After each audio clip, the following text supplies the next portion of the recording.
Au Maroc aussi, la Gen Z se révolte.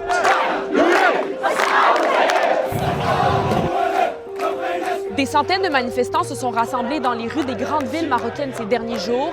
Ils réclament des réformes en santé et en éducation. C'est la plus grande démonstration anti-gouvernement au Maroc depuis des années. Tout ça, c'est parti notamment de la plateforme Discord, où des jeunes se sont rassemblés pour parler de santé et d'éducation sous la bannière Gen Z 212, parce que 212, c'est l'indicatif régional du Maroc. Et là, la conversation en ligne s'est transformée en manifestation dans les rues.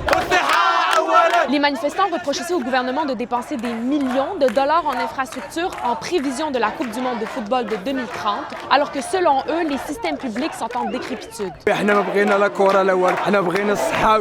Tout ça, ça se passe aussi dans un contexte tendu après les décès suspects de 8 femmes admises pour des césariennes dans un hôpital public d'Agadir. Les manifestations des derniers jours se voulaient pacifiques selon les participants. Mais elles ont rapidement fait face à une forte répression policière. En une semaine, environ 300 personnes ont été blessées, 400 personnes interpellées par la police et le 1er octobre, 3 manifestants ont été tués par des gendarmes. Les manifestants appellent maintenant à la démission du premier ministre Aziz Akhannouch. Ce qui se passe au Maroc, ça s'inscrit dans un mouvement plus large de contestation politique de la part de la génération Z un peu partout dans le monde. On peut notamment penser aux récents événements au Népal, au Kenya et à Madagascar.